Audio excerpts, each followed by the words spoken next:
Hello, good morning, good afternoon, and good evening, depending on what part of the world you're tuning in from. I'm your host, Samantha Becker, and I'd like to welcome you to today's installment of the NMC Beyond the Horizon series, Digital Literacy. Today, I'm joined by a panel of thought leaders in this area who will be sharing the perspectives on this very complex topic. The official hashtag for this event for everyone in the Twitter universe, or the Twitterverse, is NMCHZ. We encourage you to join the Twitter back channel. I also want to quickly mention that we have some friends at university libraries at the University of Adelaide in Australia who couldn't make it due to the crazy time difference, basically. We're fortunate enough that they made a brief video to highlight the Aussie perspective on digital literacy, and I'll be sharing that with all of you on behalf of Judy Bailey after the event via email, so be on the lookout for that. And finally, just to let you know, today I'm joined by the NMC CTO, Gordon Jackson. In case you're having any technical difficulties, you can message him privately in the chat and he'll get you help as soon as possible. All right, now on to the show. It's my pleasure to introduce to you the moderator of today's discussion, NMC Board Chair and California State University, Channel Islands, VP for Technology and Communication. Yes, that's right, you guessed it. Please join me in welcoming Michael Berman. Michael, take it away. Thank you, Sam. Appreciate it. Welcome from California, where it's what we call California cold. It's about 50 degrees Fahrenheit.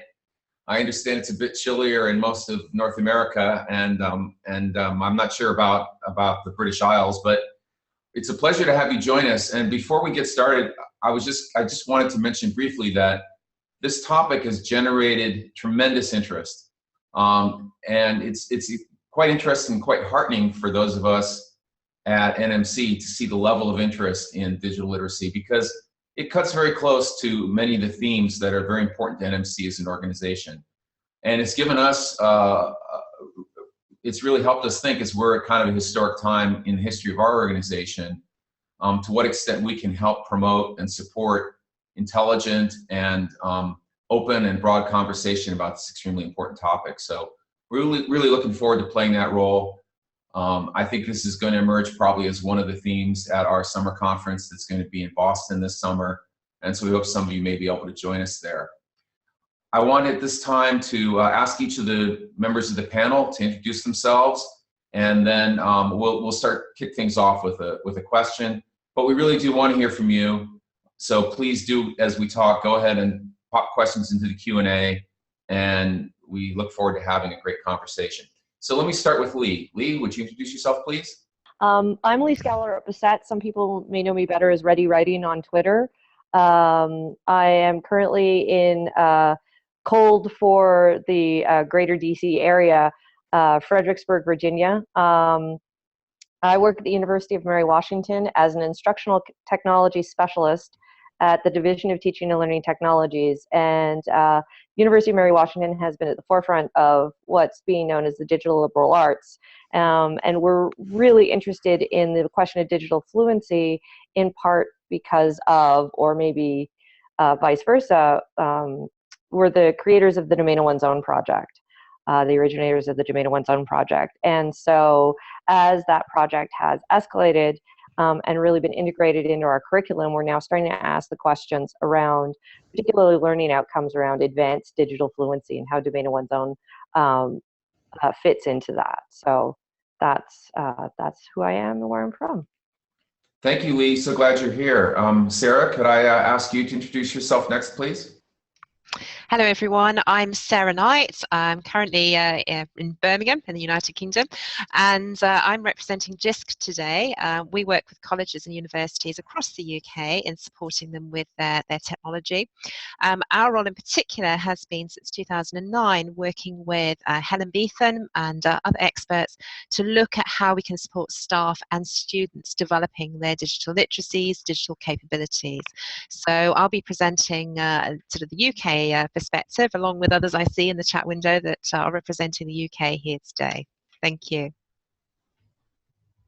Thank you, Sarah. We're really pleased to have you. And as we know, this is an issue that's perceived in similar ways, but often different ways, different parts of the world. So we're grateful to have some multi-continent representation here, and it's something that we're looking forward to doing even more of around this topic in the future.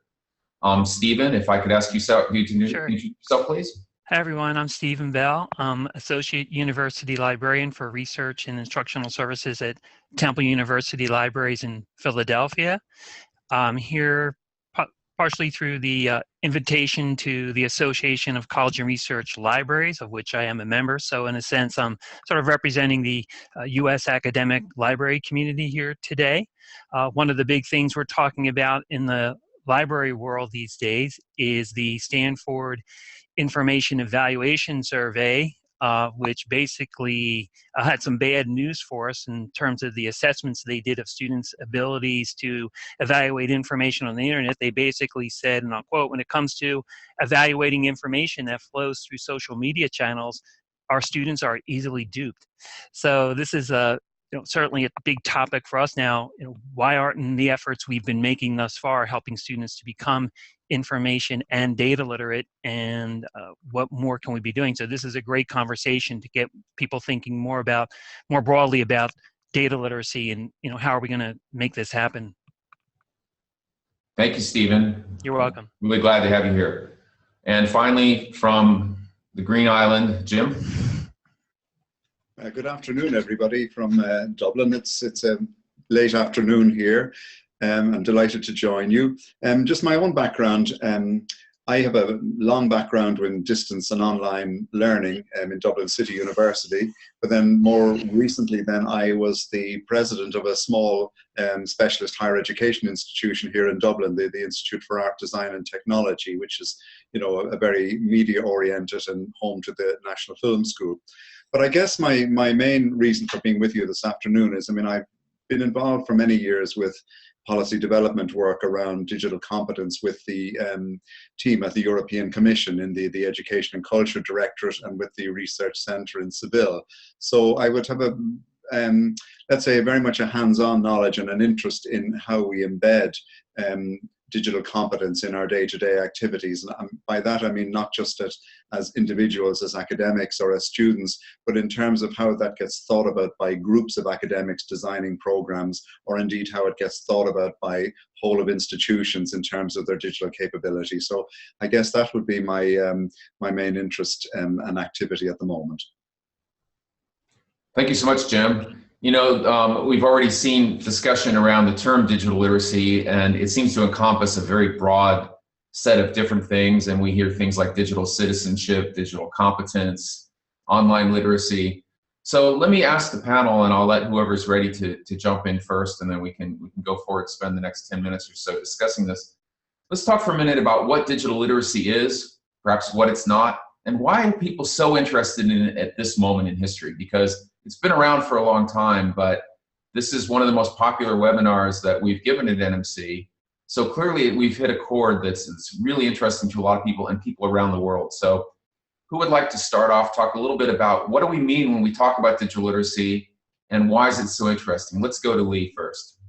I think it's interesting in the context. I'm currently chairing a committee at our university around we've decided to call it digital fluency, actually. And we saw in the comments that one of the participants said that fluency they found was a better term because they're the opposite of literacy is illiteracy as opposed to something that you can build on. And so I think that was some of the thinking that went into our own institution's decision to go with digital fluency. But I'd see them as very much one and the same. And I wanted to share the definition that our committee has come up with. Actually, let me just change my window here so I can find it. Sorry. Too many things open. And I was ready. And so what we came up with and what is interesting beyond just basic literacy as we were looking at it is we defined advanced digital fluency as the ability to consume and produce digital knowledge critically, ethically, and responsibly, as well as creatively adapt to emerging technologies. So what we're looking at is really not just about consuming it and being able to filter it and focus in on it, which is obviously important and a part of it, but also to interact with it and to create and produce their own versions of digital knowledge in ethically responsible ways. And I can share that in writing when I'm done. And it's been really interesting to see the committee evolve through this election cycle, basically, here in the United States. And to see now the difference in tone and urgency that the committee has taken between the beginning of the semester, where we were doing this because it was in the university strategic plan, and we're very interested in it, to like, oh my gosh, we have to get this right.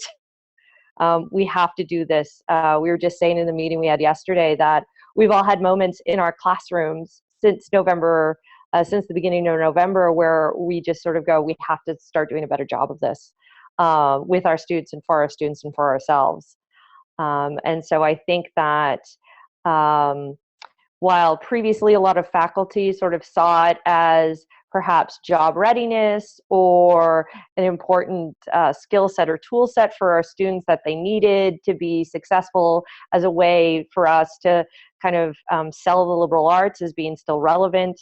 But now the urgency has just scaled up for a lot of our faculty, who now, if they didn't see it before, they see the urgency. Even if they don't recognize it in their own practices, they see the urgency of it somewhere in our students, or in a lot of different places in our students' learning experiences.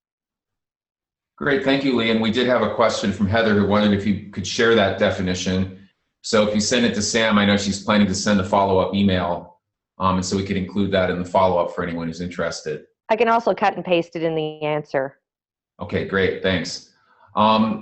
Jim, you had some thoughts to follow up on what Lee was saying. Yes, indeed. I mean, I think that's the. I suppose the sense of urgency is probably becoming self-evident to all of us. But I suppose in a way, what has interested me following, the last 7, 8, even 10 years, is that this question, it doesn't really so much matter whether you call it digital literacy, digital competence, whatever. I mean, the terminology tends to take you to the same place. But I suppose I've been more concerned with the fact that it seems to be almost like everybody's business and nobody's business, and it doesn't get done. It doesn't get embedded. And I think that's where, for example, the digital competence framework developed, I suppose, at European level. And I think we need to not get hung up on frameworks, because there are many of them. And I think they really are a conversation starter. They give you somewhere to engage, as a group, as a department or whatever, to engage with the question of, digital literacy, media literacy, digital competence. But I think the initial framework was very much geared around, I suppose, thinking about what kids coming up through school would need to do. So the second iteration of it, which has been just published now, it's called DigComp and DigComp 2.0, and it's talking about it as being a framework for citizens. So I guess in a way we still face this transition problem, that we expect that a lot of the basic stuff is done by teachers in the curriculum in K-12, and therefore they arrive into higher education, and then we find, well, maybe it's not at all we think it to be. But I wanted to point to one particular initiative that where we've been taking the bull by the horns here in Ireland, and a particular project was done which is looking at the digital competences of both students and staff in higher education. It was done by a team led by the university in Galway, and it's called All Aboard, and I'll put the link up there in a minute. But what it's doing is it takes quite a good look through all the various frameworks, including JISC, including the European, some from North America. And what it does then is it tries to sort of map that in terms of what does that actually mean for students and for staff in higher education, and more particularly, what does that mean when you're designing a module or when you're designing a program? And it comes up with quite a useful and helpful roadmap. And so I think that, for me, would be the main question. It's about embedding much of what we already know, rather than getting too hung up on, let's say, discussing the meaning of this word or that word, or will we call it this or will we call it that? Let me turn it over to Stephen. Yeah, I'll just jump in. I think both Lee and Jim have touched on this really well with what are the value of these more formal definitions? They're all over the place. There are good definitions in the NMC report, that I have right here. Got a couple of definitions right there. If I want to think the challenge is that, just like with information literacy or all these other things that we have elaborate definitions for, they really don't strike a chord with people when they're hearing it. It's like, okay, what does that actually mean? That's why Jim mentioned the DigComp.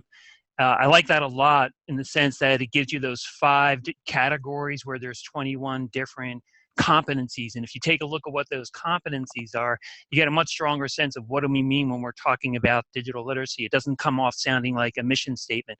So hopefully we can get the stories that tell, here's what's really going on. Here's why this is important. So here's an article that I just was looking at in the New York Times today. Putin is waging information warfare. Here's how to fight back, by Mark Galeotti. And it seemed like it was really important that he's saying leaked emails of Hillary Clinton's campaign chairman, John Podesta, revealed how easily hackers fooled intelligent political operatives with phishing attacks.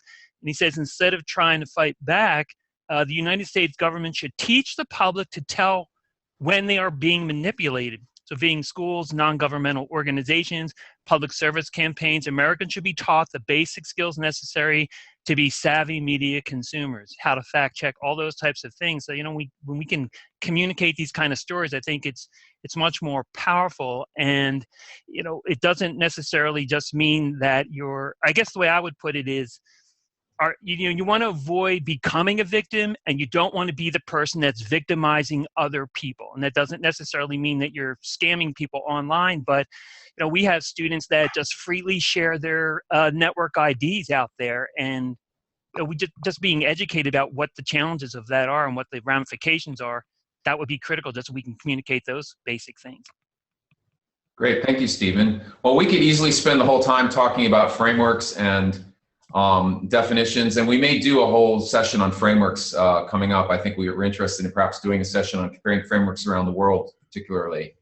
But at this time, I'd like to go to Sarah, and I'd like to just shift the conversation slightly, and Stephen, both you and Jim have alluded to this, but as we look at bringing digital literacy, whatever that means, to our students, and for that matter, to our staff and faculty and the public at large, what are some of the biggest challenges that we're facing right now as we try to dive into this important task? Sarah? Yes, thank you, Michael. I think from our perspective in the UK, it is about getting an organisational approach to developing digital capabilities. It's very much seeing this as actually a role that affects everyone in the organisation. From your senior leaders, your academic staff, support staff, students, estates, IT, and it is about trying to have that shared understanding about where you are going digitally as an organisation, what capabilities you require to be able to support your core business in order to ensure that your graduates, your students that are progressing through your institution have those digital skills that they need to be employable in a digital workplace. I think some of the challenges in that is recognising that this actually is breaking down some of the silos that exist within organisations, where we start to engage human resources, where we start to engage those different departments in this dialogue and in this conversation around how do we do this collectively, what are the approaches that we need to do as an organisation, and then how that starts to actually be operationalised, and whether that be through looking at a framework as a starting point, looking at implementing staff development initiatives for different groups of staff, whether it be about an individual approach about assessing your own digital capabilities, or whether it be about, and something I think that is growing certainly in evidence of having an impact in the UK, is about staff and students co-developing those digital capabilities, working in partnership. So I think it has to be about getting those organisational approaches right, getting the key stakeholders engaged, having a way of moving this forward strategically, as well as that sort of bottom-up approach around working collaboratively with students on projects to co-develop and improve our capabilities across the piece. And I think, as Helen's put in the chat window, we are starting to build up that body of evidence from UK institutions around how this is happening. And I think we're going to have some really exciting models to share, and potentially then also again highlight what those challenges might be in getting to those really tricky areas, as Jim was mentioning. How do we sort of break through some of these barriers in these areas? Thank you, Michael. Well, thank you, Sarah. So all we have to do is get everyone in our institutions around a table and get them to agree on where we need to go, and we'll be in good shape. Sounds like the typical problem we all have in our organizations. Jim, I think you had something to add here. Just to fully support what Sarah has been saying, and indeed and Helen's comment in the chat box. I mean, I think that getting organizations to think about their capability, and I think even in a more modest way, to get I suppose from an Irish or probably European perspective, tend to think about programs of study, like where you can, where you have let's say a team of academic staff. So working within that team to self-reflect perhaps on digital capability within the team, within the department, and indeed to make sure that there is a consistency of implementation across the different modules that different academics take individual responsibility for. And again, I think going back to the work that's been done at a European level, and I think, Helen Beetham is a very good colleague working with me, and we're both assisting the team in the European Commission in Seville on developing. There is already a competence framework for organizations. It's called DigComp.org. It complements the DigComp for individuals. And a third piece of that jigsaw will be digital competence for teachers. So that's in development at the moment. But certainly in a schools context, the digital competence framework for organizations it's now being evolved into a model for schools. And by April of next year, we will actually have an online self-reflection, self-assessment tool, which we're calling School Selfie, that will be available and will roll out for schools. Now, in Ireland, we're already looking at that and thinking, well, that is an approach we could equally take to develop, if you like, a parallel tool with the appropriate statements and language in it to fit a higher education context. But I think it's really is this virtuous circle of competent individuals, competent teachers, competent students operating within an organizational framework that in itself is reflecting on its capability and competence. So if I can pick up on a couple of themes here, let me kind of propose a thesis and then get you to respond to it. That coming back to why now, why people are so interested in digital literacy at this point. Perhaps we've gone from a place where the staff and faculty, and I say staff and faculty because staff is more the European term, faculty more the North American term.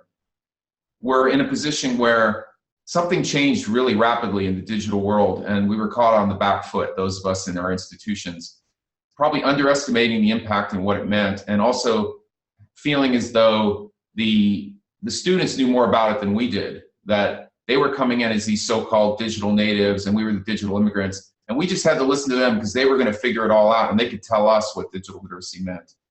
And we found out that premise was quite false, first of all, because being immersed in a digital world doesn't necessarily guarantee that you understand it. And furthermore, realizing that there's a lot of things that those of us who've been around for a while know in terms of culture and knowledge and how it's constructed that are very important that we need to somehow meet this new generation somewhere in the middle, learn from each other, and figure out how we're going to survive in a very different kind of world.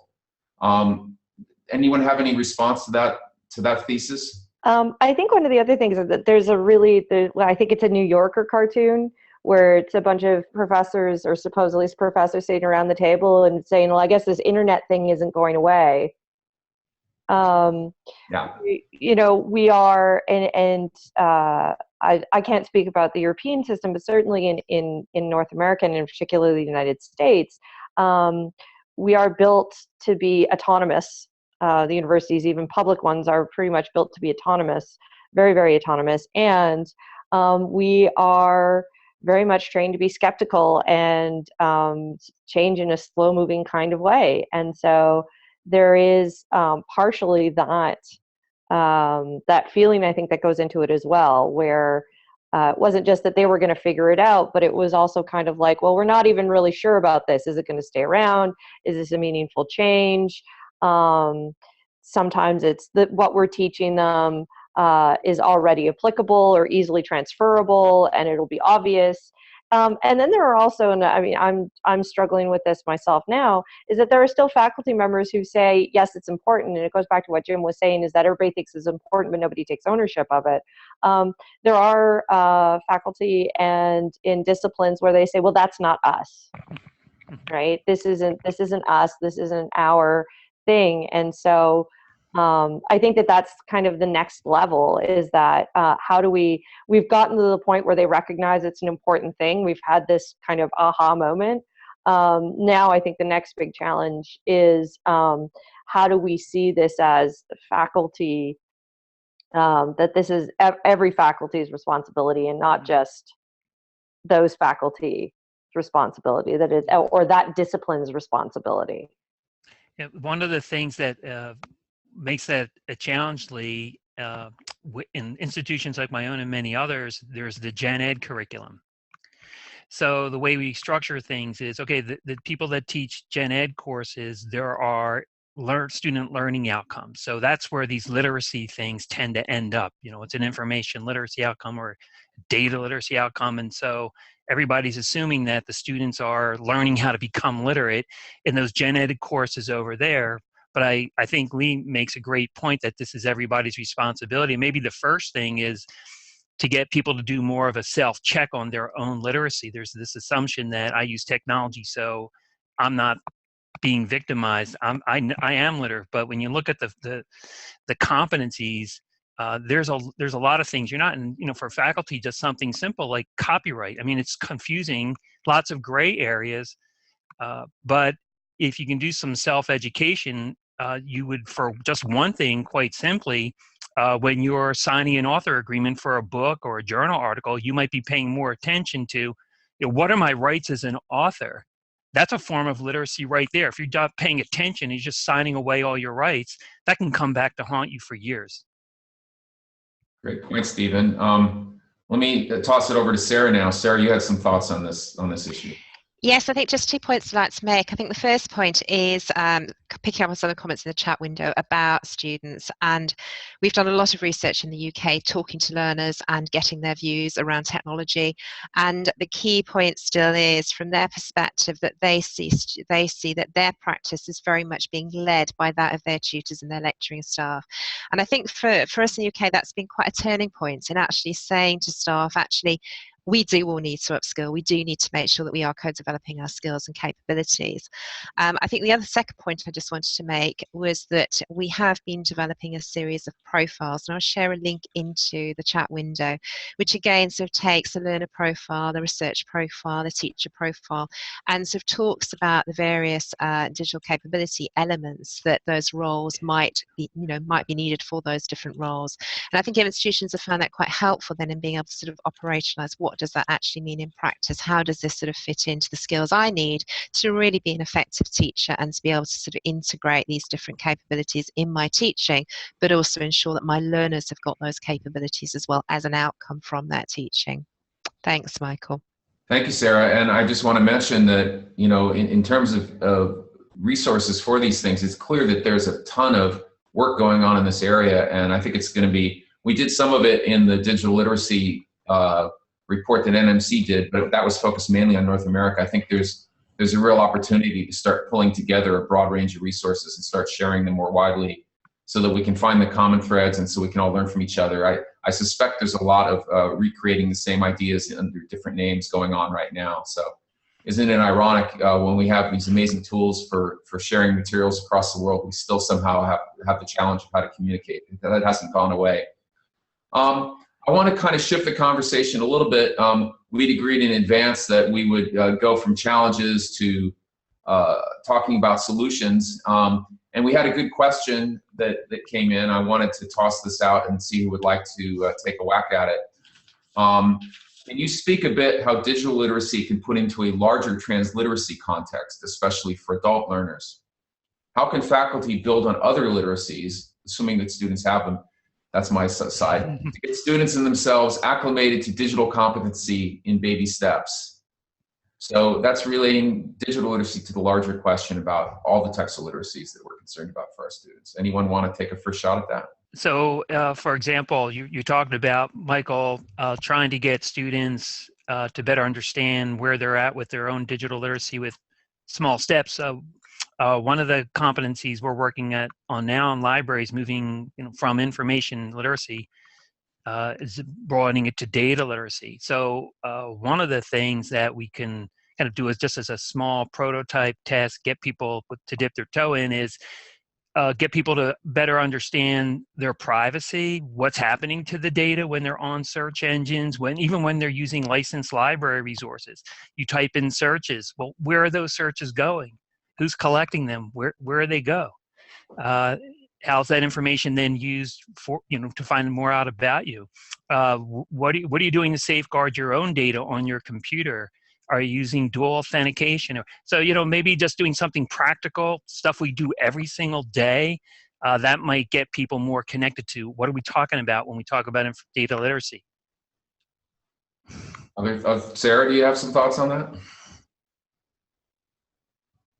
Yes, I mean, I think I'd sort of agree with that. I think it's looking at how we can perhaps, bring those learners in, work with them collaboratively, looking at ways in which we can sort of develop that in something that's meaningful and tangible to them. I think it's also sort of bringing in sort of the authentic sort of workplace and opportunities for them to think about, well, actually, what skills and capabilities do I need to be able to develop when I go out into my sort of, workplace or, the chosen career that I've taken, and to sort of look for opportunities about how students can start to develop that within the curriculum, within the project work that they might be doing. And we've got some fabulous examples of institutions that are doing that in that way. So I think it is looking at better ways we can be more creative rather than seeing it as something separate. It is actually integrated throughout what we do, throughout what we teach, and it's just a way that we do things. So it's changing the way we do things. That could take a while, but if that's the challenge in front of us, isn't it?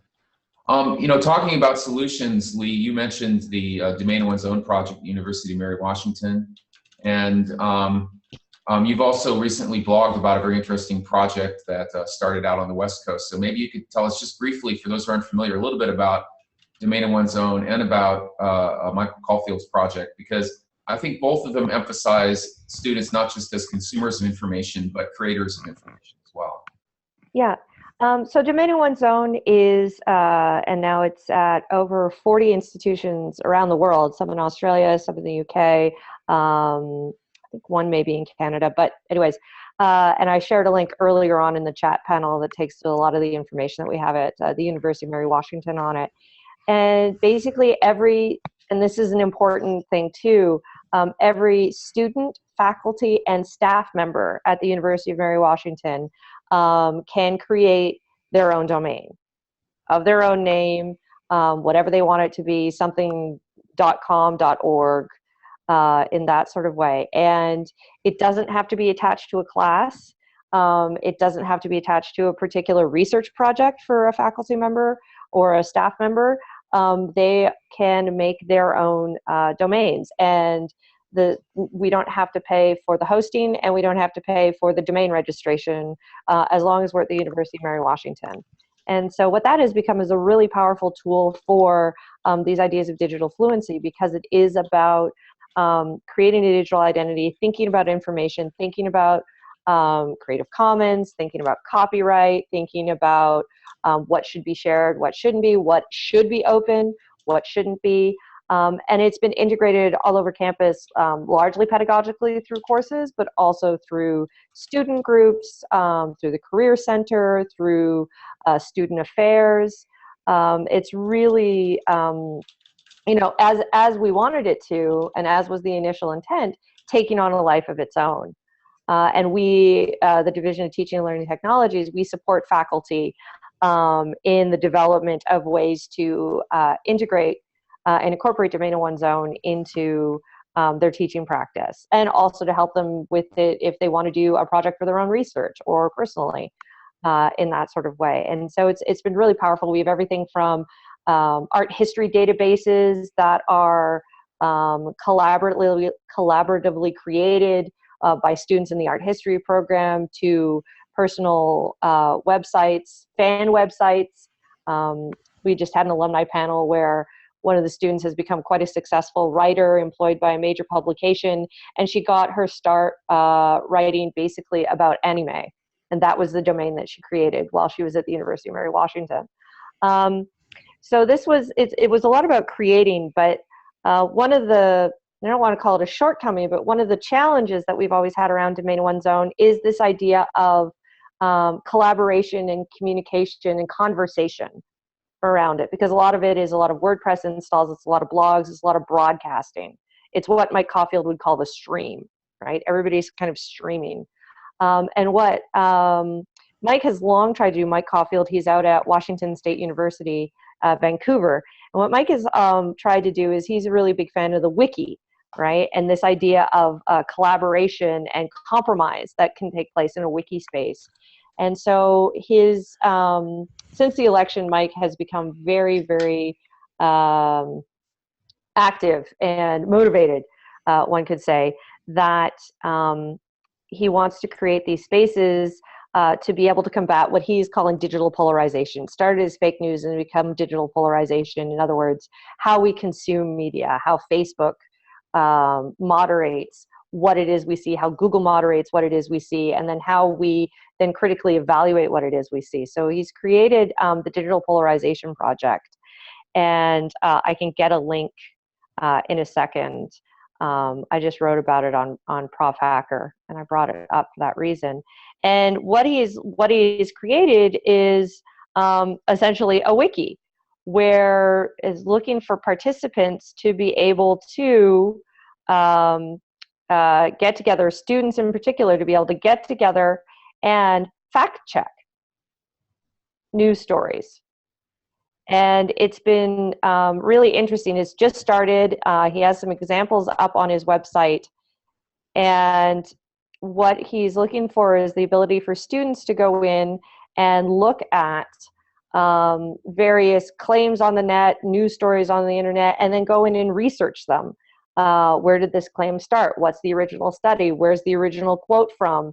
And map all of that out, but in a collaborative kind of way, to be able to then negotiate, again, what's a valid source, what's a non sequitur, what's all of these kinds of things. So it's not only, I like it because it does have that double facet to it. Not only is it that whole idea of fact checking and kind of information literacy, but it is also interacting and collaborating and compromising in a digital environment, which is one of those, I would say, advanced digital fluency skills that the students also need to have.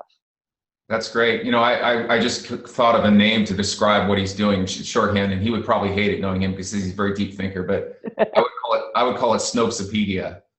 Yeah. Really a way to co-create something like what Snopes has done. Yeah. Let me, Sarah, perhaps you could talk a little bit about some of the things that have been going on around JISC that are related about student creation and of learning about developing digital fluency through the process of creation.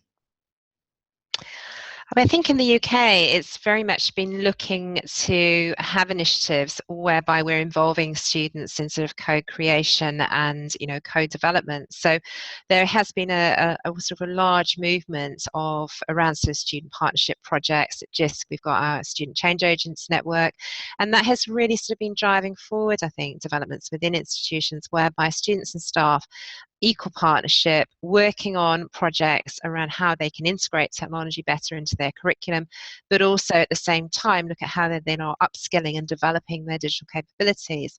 And it's really changing the way, it's changing the culture, it's changing the control, it's changing the dialogue, and that's becoming a way of doing things in a lot of institutions. There's some excellent sort of case studies of practice that are happening around the UK in that respect. And I think it goes back to that sort of concept as well, is that this is sort of not just a skill we're doing within our course. It is a skill that we require that goes beyond the university. I know Helen put a comment in the chat window earlier about sort of that living CV, and that it is that sort of lifelong learning skills that our students are developing, that we want them to continue to develop when they are moving out of university, and to be those sort of good digital citizens that we all hope that that we have a role in supporting. So I think it is that really essential role of working with our students, listening to our students, using their creativity, looking at how we can better support that within the curriculum design processes within courses, and really sort of ensuring that our students are seeing that they have an active role to play, but importantly why they're doing it, why it's going to make a difference to them, and how to be able to sort of have that sort of lifelong journey really of the development of those skills, and to see how that is progressing through. So I hope that sort of adds a little bit of context to perhaps what's coming up in the chat window comments. No, thank you, Sarah. Let me call on Jim now and tell us some of what's going on in Ireland. Well, I want to follow up and again on what Sarah is saying about it. This is really about how you embedding in the curriculum, but it's the question really starts to become then, how do you move that from the realm of an ever-growing number of enthusiasts, but from the realm of it being, if you like, a voluntary activity to something which becomes an unavoidable activity. And I think that's where in higher education, the kind of the quality assurance processes that overlay institutions and faculties and become very, very important. Because if you're in my experience anyway, we certainly in Ireland, we're only now beginning to sort of integrate into those quality assurance processes significant questions that ask faculty to reflect on exactly the issues that Sarah has been articulating. So therefore it becomes a no-choice issue when you're designing a new program, or if you're undergoing your departmental 5-year review with an external panel coming, that that these questions around digital capability, about how are you integrating meaningful assessment into the core your particular course, to essentially to elicit all of the things that we've been talking about. Because at the moment it's still, I think it's hovering somewhere between an ever-growing group of committed people, but who do it because they're committed, but it's somewhere between that and it being seen as an absolute requirement, in the same way that, I mean, if you're looking at say in my discipline, an engineering course, I mean, traditionally a visiting panel is going to look in great depth about how you're dealing with the content of engineering, about they look at your laboratories, they look at how you do it, what technology do you have to support experimentation. But it's only now that we're beginning to sort of say, well, and how does this question of digital literacy contextualized perhaps within your discipline, how does that play out? What responsibility do you have for that, and what are you doing about it? Yeah, so this really brings me to the next topic that I wanted to follow up on based on one of the comments that came in through the Q&A, which is, how do we cross what seems to be the typical adopter's chasm right here, where we've got a large group of people, clearly as evidenced by the interest in this session today and on all of our campuses, who are deeply interested in these topics. And then we've got the rest of the folks who are also responsible for teaching our students who may not have the same level of interest or see the same urgency that we do. What are strategies for involving the rest of the faculty and staff in these discussions? Because if it's only taking place in one place, if engineering programs are going to continue to be evaluated just on how well they teach mechanics, but not on how well they teach digital literacy, can we really make the change that we believe that we need to make? How do we broaden the conversation?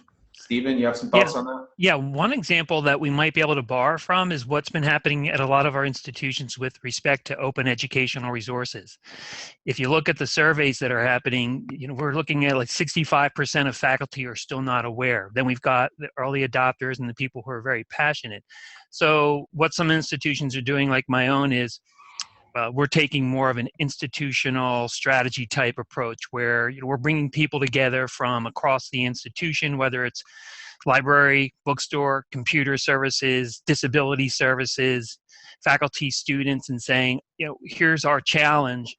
Let's work together to figure out what are some of the ways we can start getting more people on our campus to adopt open educational resources. That might be something as basic as, okay, let's take a look at all of our introductory level courses and have those adopted. So, maybe we could do the same thing with digital literacy. If we feel this is a really serious issue, then let's bring together the parties that we think can be helpful in organizing a strategy, and then trying to get the people who perhaps have not been paying as much attention to it to think, okay, how can I do something in my course to help my students become more aware? And there are, again, any number of competencies that someone could build on.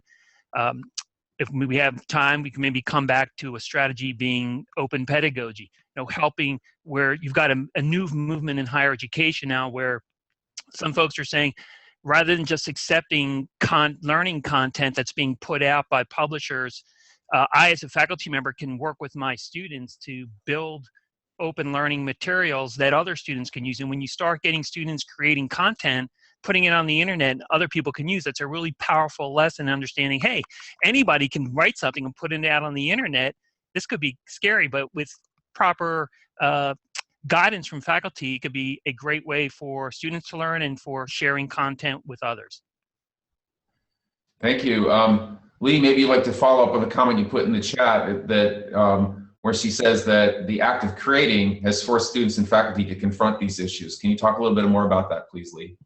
Yeah, and I think it's part of the strategy that we've taken that's been fairly successful, has been that we created the Domain of One's Own initiative where faculty could voluntarily sign up, and we took them through a whole digital literacy / fluency basic learning community that they did to be able to start addressing these kinds of questions. But we've never, Domain of One's Own has always been an option, not a requirement, and just built capacity that way.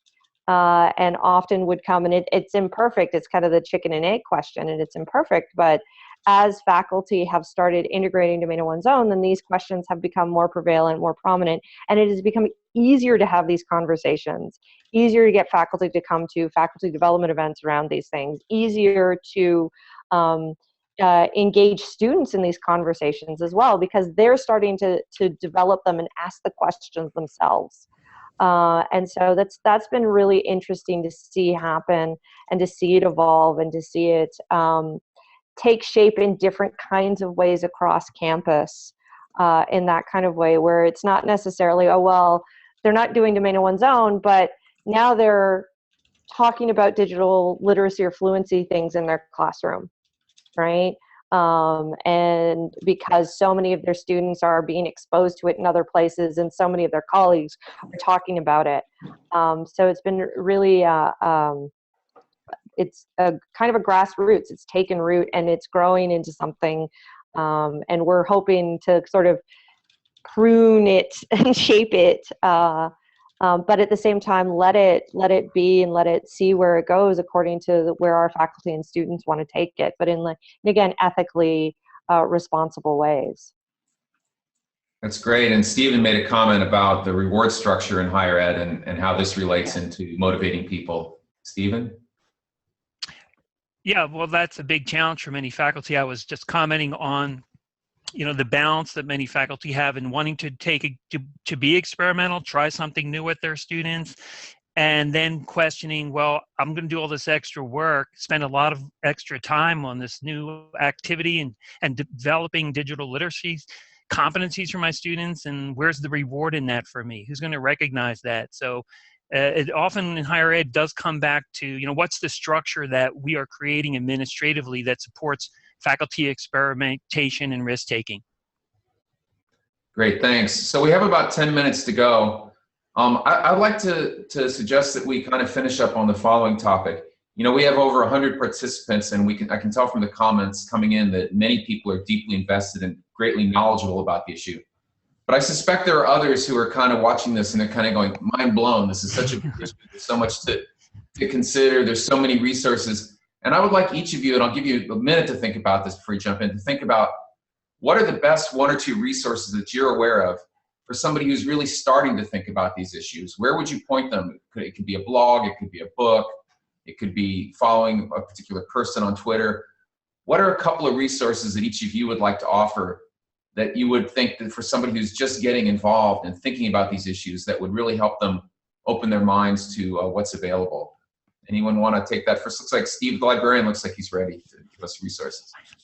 Yeah, sure. I mean, you know, I mentioned that I have your own digital literacy briefing here, and for, you know, somebody that wants to get started, all you need to do is go to the section in the back. It has best practice exemplars, and there's, you know, 10, 15 great examples of what people are doing right now to create digital literacy programming at their institutions. So that would, to me, would seem like a good starting point. And just to be balanced, I'll mention that after you read that, you should read Lee's, the team that Lee wrote, critiquing it, because this is really a complex conversation. There are a lot of different points of view. So I do want to, if we're going to give a shout out to the NMC report, I do want to mention that Lee's got some interesting perspective on some aspects of that report as well. So just like everything else, part of literacy is looking for different points of view on the topic. So who else would like to jump in and talk about some of the resources that they think would be helpful to people who are starting out in this area? I'll say a little bit, Michael. I mean, just to say that at the moment we are developing a suite of resources to support organisational approaches to digital capability. Those resources will be on the JISC website from March, and that will include updates to our framework, to our role profiles that I've mentioned. So there's already a body of work there which I've been sharing in the chat links. But also I'll just put in a link through to our Developing Digital Literacies Guide, which was really a synthesis of all the work we've been doing over the UK. That needs a bit of updating, which we're in the process of doing, but it's got some fabulous resources there to support both staff and student digital literacy. So it's really, for us, I think in the UK, been sort of a go-to place to start our discussions from. So I'll share those links, and I think more to follow, which will obviously update Samantha and through the networks when those are launched in March. Yeah, thank you so much. And I see others contributing links, which is fantastic. And again, we're going to compile those for you, so you'll have them in one place in addition to the resources that we've already pulled together. Jim, do you have any suggestions for people getting into this area of places to look and people to follow, and that would be most useful from your point of view? Well, I would certainly fully endorse the work of JISC. I think for higher education institutions in Ireland, I mean, it would certainly be the go-to place for a huge number of resources in the one place. I think I've already put the link in the chat box earlier to, let's say, a particular Irish adaptation of that, which is the All Aboard project, which I think has done really excellent work. And again, I'd come back to the work of the European Commission on that set of digital competence frameworks and all that flows from that, because they tend also to have significant bibliographies there, because in doing those frameworks, they are a kind of a meta-analysis of lots of things that are going on all over the world. So it's a good place to start, and then you can dive as deep as you want after that. Fantastic. Thanks, Jim. Lee, let you hit clean up here, as we say. I'd go in a slightly different direction. This is all great, and I'm like bookmarking all of this stuff to like send to the committee that I'm chairing right now, the working group that I'm chairing right now, because that's what they need, is more things to read.